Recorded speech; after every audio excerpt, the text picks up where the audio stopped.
Hello, everybody. My name is Graham Elwood, and you are Political Vigilante. Quarantine deep inside California. We are living in crazy times. Happy to have on the show from the Convo Couch, Fiorella. How you doing today?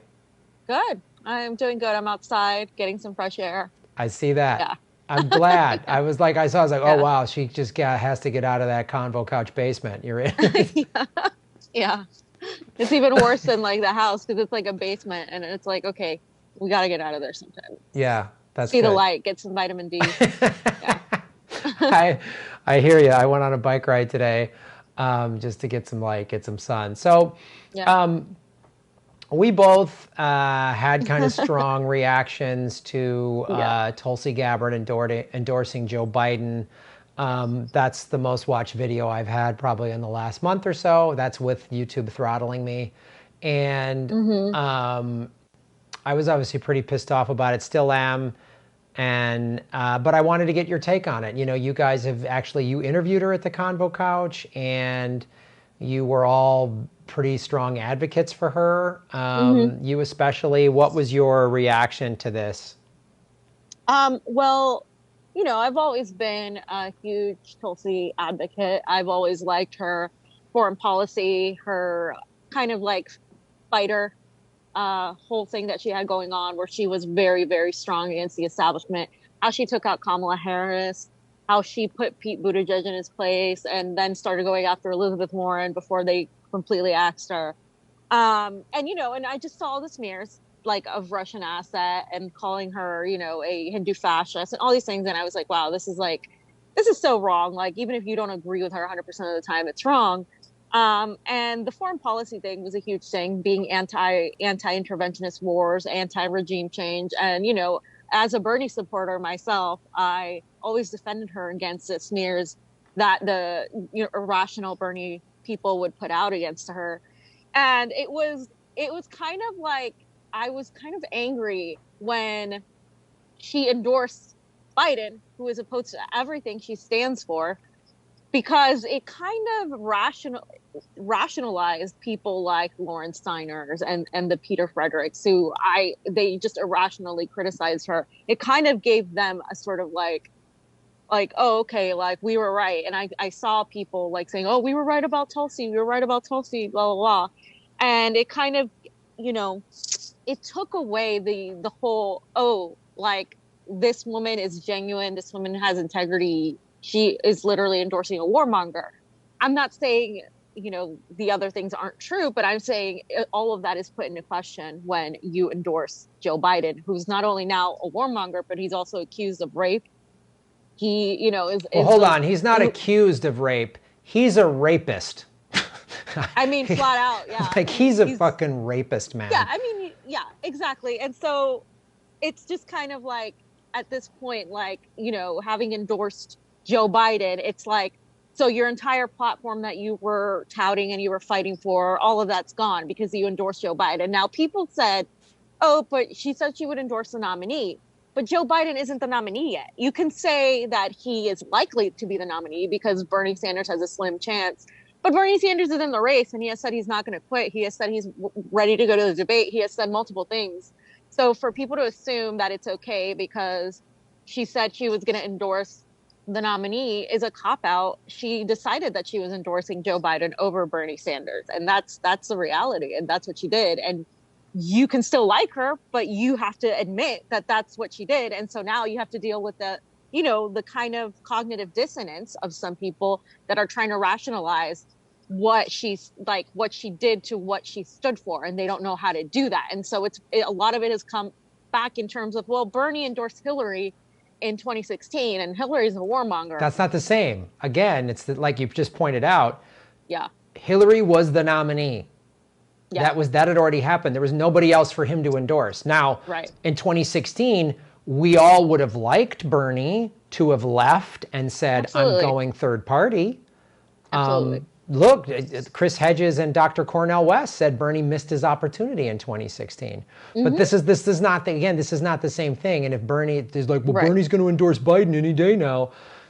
If Biden gets the nomination, Bernie will. and I won't like it, and I'll be done with the Democratic Party. But that doesn't, again, those are sure. that doesn't excuse what Tulsi did. She had an opportunity to back Bernie, and she didn't. Right. And it was like, and I'm ready to hold Bernie accountable too when he does it, because it's you're at this point, if Bernie endorses Joe Biden, if Joe Biden is the nominee, I'm going to have a huge issue with Bernie doing that, knowing that Joe Biden is a rapist, has been accused by multiple women now, that he's obviously not mentally there. His health is a concern. But you can't even say that without people saying, well, you're not a doctor, blah, blah, blah. And it's like, but it's like all these things, like he's not, I've had issues with Bernie not calling out election integrity, and not whether it was in 2016 or whether it's now, he hasn't called it out, and he needs to. He's been very soft on Joe Biden. All of these things are true about Bernie. His campaign has been flawed. We know some of the campaign people he has are establishment, that they haven't done the things that they should have done. They haven't advised them correctly. And, they kind of embraced kind of going for the centrists. And that was a mistake. And I can talk about all that all day. That does not excuse the fact that Tulsi Gabbard endorsed Joe Biden. And here's the thing. A lot of people were saying she was ignored by the Sanders campaign. Again, she was largely mistreated by many of the surrogates, like Linda Sarsour, Ro Khanna said a few things. But first of all, Bernie's not going to be babysitting all these people, number one. Number two, they weren't just rude to her. They were rude to a lot of people, including many of his supporters. And I'm not talking about those two specifically, but the campaign in general treated a lot of volunteers really badly. And there's so many issues with that campaign. And I have many friends who are field organizers here who have a lot of like, just resentment with the campaign. And all of that is true. But even if Tulsi felt slighted by his campaign, it is bigger than her. It is bigger than her feelings. It is bigger than Bernie. This is about a movement. And, when you endorse, we had the opportunity to see Tulsi endorse Bernie and have like a thing where it was like 2016 again, where people felt like, oh, wow, she endorsed him despite the odds, despite whatever. That didn't happen. I don't think Bernie is entitled to her endorsement. Nobody is.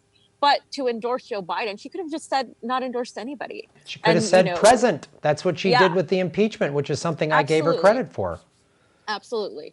Yeah. But to pick Joe Biden is, it just goes against everything she stood for. Now everything's up to question. And it's unfortunate because I don't think like the Democratic establishment is actually suddenly going to like her. I mean, we saw Neera Tanden, be like, oh, my disagreements with Tulsi after smearing her endlessly for a year and a half. But, now she's cool because she endorsed Biden. But really, are they going to really like do anything for her? No. And the progressives a lot of them have lost respect or sort of trust in her. So she's done with them too. So it's going to be very difficult for her to get back into the political game. And I think a lot of people are excusing what she did because they like her, and I like her a lot.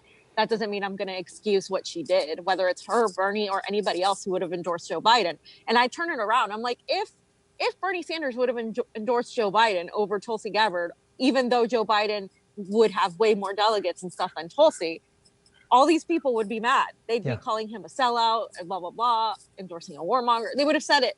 So, I think people need to like step back and not think that their emotions aren't involved in this, because they are.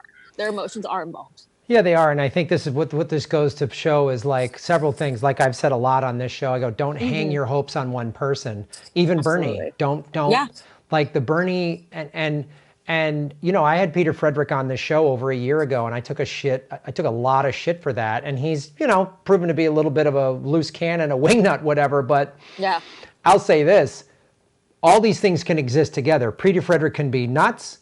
Modi can be a fascist. RSS is a Hindu nationalist organization that has given Tulsi money. Her just meeting, it's not about Modi, her meeting with Modi, every leader's met with Modi, that doesn't mean anything. Obama's met with Modi, but what the RSS has and is doing, that is under suspect, for me at least. And the thing too, all those things can exist together, and she sold out. And Bernie didn't treat her right. All those things. I mean, Bernie, we've screamed on this show. You've been on my show. You've done it on your show of talking about Bernie, fight harder, fight harder. Why are you sitting there saying my good friend Joe Biden? So you're good friends with a rapist. You're good friends with a guy that is not mentally fit to be president of the toughest job, literally, that the human race can offer you is that job. So, and the thing that with Tulsi is why it brings everything into question. One of the things that I really respected for was she did appear to have this conviction, right? When she stepped down as the vice chair in 2016, she took a ton of shit for that. The Clintons put a bullseye on her.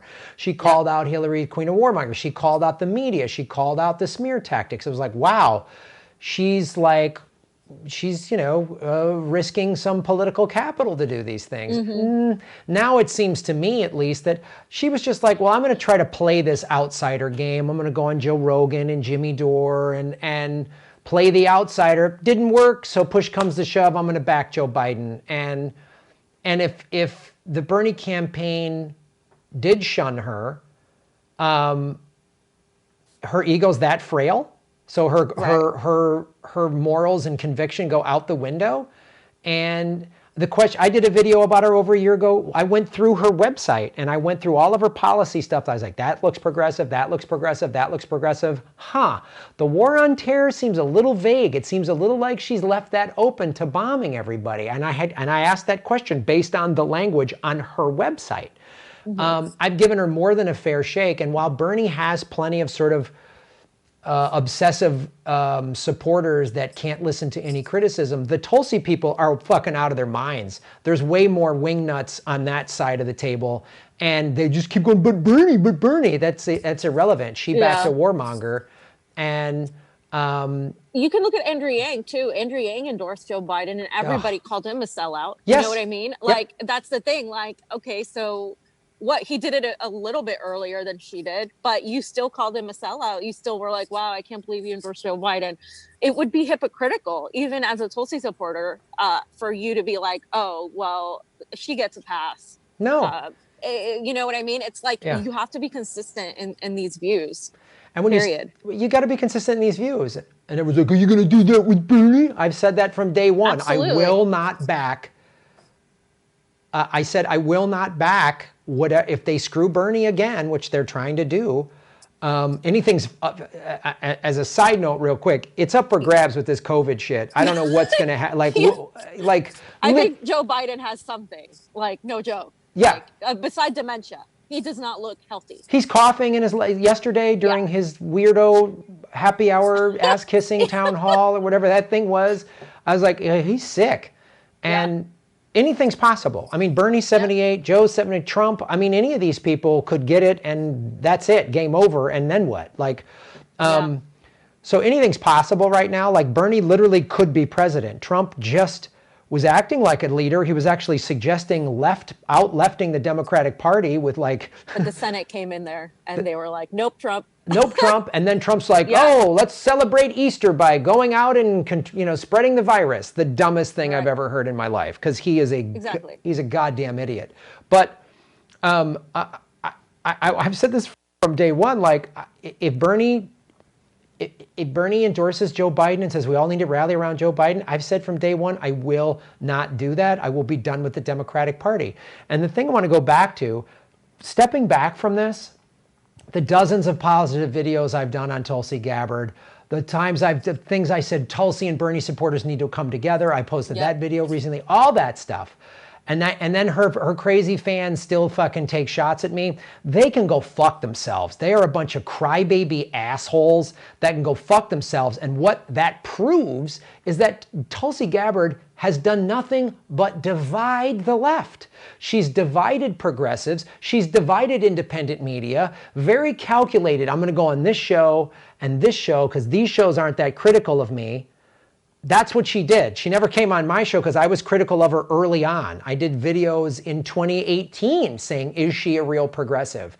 I talked about the Modi thing early on. So she wasn't going to come on my show. She only went on shows that gave her favorable coverage. And it's really bothering to me to watch her go out there and use friends of mine. she's an opportunist politician. I mean, Bernie's a career politician, and we'll do a separate video talking about the stimulus plan and that whole goddamn shit show. I mean, and another thing with her that I mean, like I said, I always supported her anti-war or anti-regime change policy, but there is a YouTuber named Dak Berlau who was a huge supporter of her and pretty much did a video like saying what she did was like not okay, it's not forgivable, blah blah blah, with another Tulsi supporter named Jesse, and they just did a video, and it was really great because it's two Tulsi supporters actually being like, this is not okay, you can't rationalize this, and they brought up her foreign policy and how, like, it was always anti-war, but there was a lot of patriotism in it. Like, if you're against war, is it something, and Jimmy brought it up too, is it something like you should be proud of when you should be so excited to go serve your country? That's probably one of the more like criticisms that I've had of her, where I've been kind of like, oh, okay, like I like everything, a lot of the things she says, maybe immigration, education need work. And then there's the thing, like, she's very, very much a patriot to the point of where, she's very proud to serve. But if you're proud to serve these wars that are costly and that cost human lives, how are you, how can you do both? I've always wondered one of those things. And I think that's fair criticism as well that came from the left. Like, if she's so anti-war, why is she so proud to go serve? And as someone that's not patriotic at all, that doesn't really, I no longer want to say the Pledge of Allegiance because I don't feel it's true. I mean, we're in allegiance to the Dow right now. We're in allegiance to the banks. We're in allegiance. This is the United Corporations of America. This isn't a country. This is a banana republic that, and again, we'll get into this, the stimulus plan separately, but like she said, everyone that signs up for the military does it for the love of their country. Really? Yeah, I don't agree with that. Well, she's just breezing past the economic conscription that this country has. We haven't had to have a draft. First of all, the ruling class saw what the draft did in the 70s. People went, nope, we're not just blindly signing. We're not doing Vietnam. We're not doing it. And we haven't had a draft since. We've had really strapped economic situations. We've had NAFTA. We've had all these things where all these people, and I did comedy tours. I've done 7 comedy tours in Iraq, Afghanistan, and Kuwait. And in like, after the crash in 08, 09, 2011, 2012, I heard a lot of like, I re-enlisted for the money. What? Yep. Really? Oh, I got a $20,000 re-enlistment bonus. There's no jobs where I live. So she just breezes past the fact that people are joining the military. They can't afford college, so they got to get the GI Bill if they want to go to college. You have to go fight for this country, and the oligarchs. If you live, that if you live and you don't come back with missing limbs or PTSD, you're not one of the 22 vets a day that commit suicide from these ridiculous wars. 5 of which were added to the total by Obama and Biden, the guy she just endorsed. So it's like I can't listen to this. And, the stimulus bill that just passed, you're seeing again the two-party system. The Democrats are trying to say, oh, it's all the Republicans' fault, which both parties are pieces of shit. And they're both selling us out for the banks and giving us these little table scraps and saying we fought for you. So it's really breadcrumbs. It's total breadcrumbs. And, the only I'm an independent, and the only reason I voted in the Democratic primary the last 2 years was because of Bernie Sanders.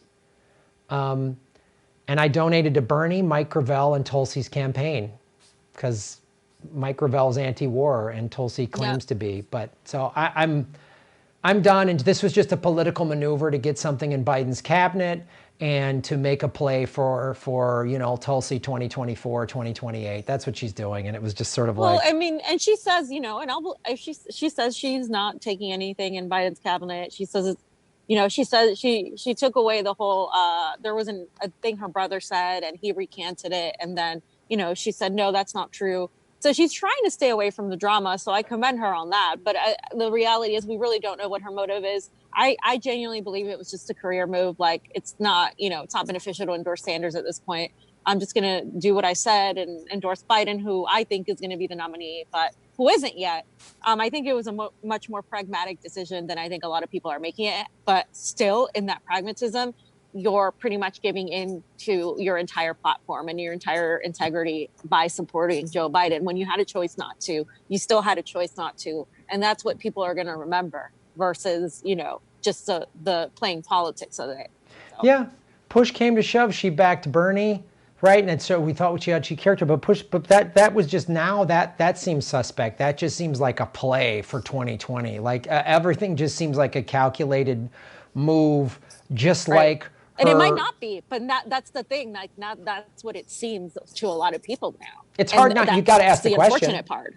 It's the unfortunate part. Yeah. Yeah, it is unfortunate. You can't just. You got to ask that question now. You have to go.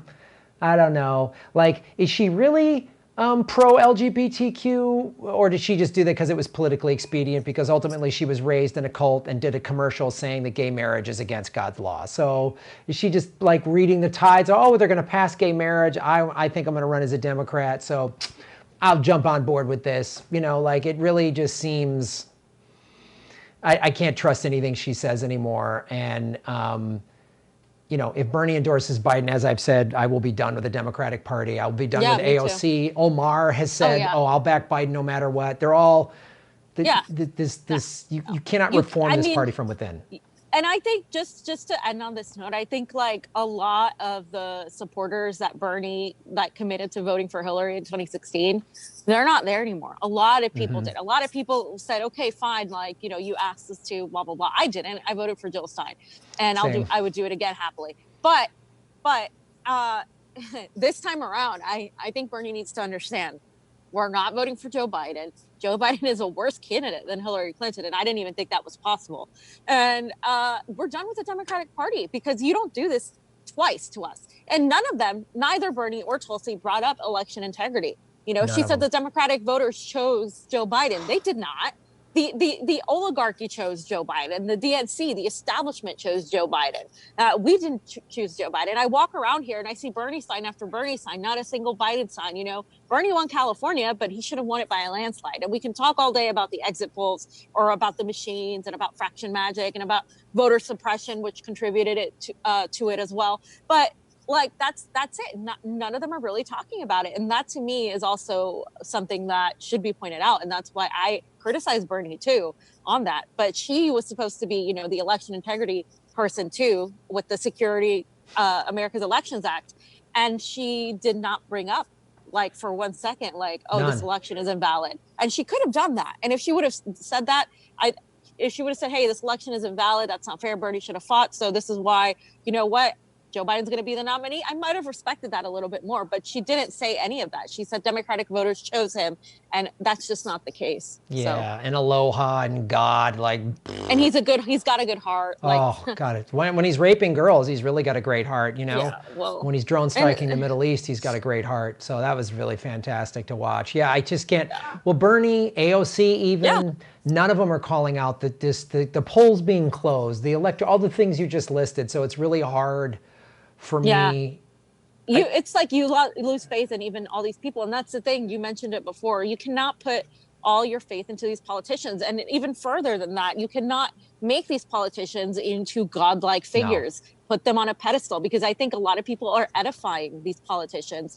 And, you know, they're human beings. They all have a lot of flaws. Like, we need to stop acting like one of these people is going to solve your problem when it's literally about everybody else actually being like, fuck this, let's fight back. Let's go to the DNC. If we have Milwaukee, let's go to Milwaukee, whether Bernie has a chance or not, and say, we're not taking Joe Biden as president. If you guys can choose to, you know, maybe now Joe Biden has said that the VP has to be ready to serve.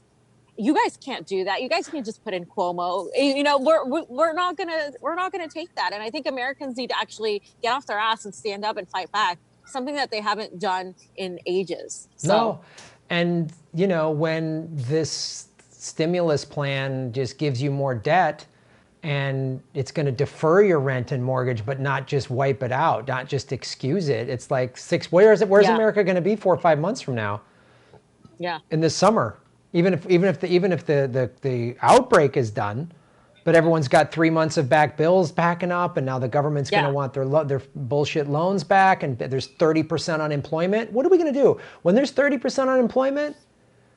People are going to be, as long as the market's okay, yeah, Graham. oh, yeah, thank God. As long as the 1% who own 85% of all stocks, as long as they're doing well, yes, totally, that's good. As long as the 1% gets their money, as long as the big corporations get their bailouts, that's fantastic. Well, looks like you and I will be joining the movement for a People's Party in Milwaukee if that city isn't under quarantine, because we'll all be leading. I will be, and I know you guys will be leading the DemExit. Keep the movement, get everybody together that was part of this movement, and just get them out of the Democratic Party. That's the only thing we can do if Bernie doesn't get this. But with this COVID shit, anything's possible, man. Anything. Yeah. Anything. Anything is possible. All right, Fee, thank you so much for taking time out of your day, and we'll talk to you soon. Okay. All right. Bye. Bye. Hey, everybody. Like, share, and subscribe. Hit the bell notification button and the subscribe button, even if you've done it before, because they're unsubscribing, many of you, every day. Watch the ads all the way through. If you click skip ad, I don't get paid. Also, support us at patreon.com/Graham Elwood or rockfin.com/Graham Elwood. Rockfin.com is a blockchain cryptocurrency platform. All my videos are on Rockfin ad-free. Thanks for watching.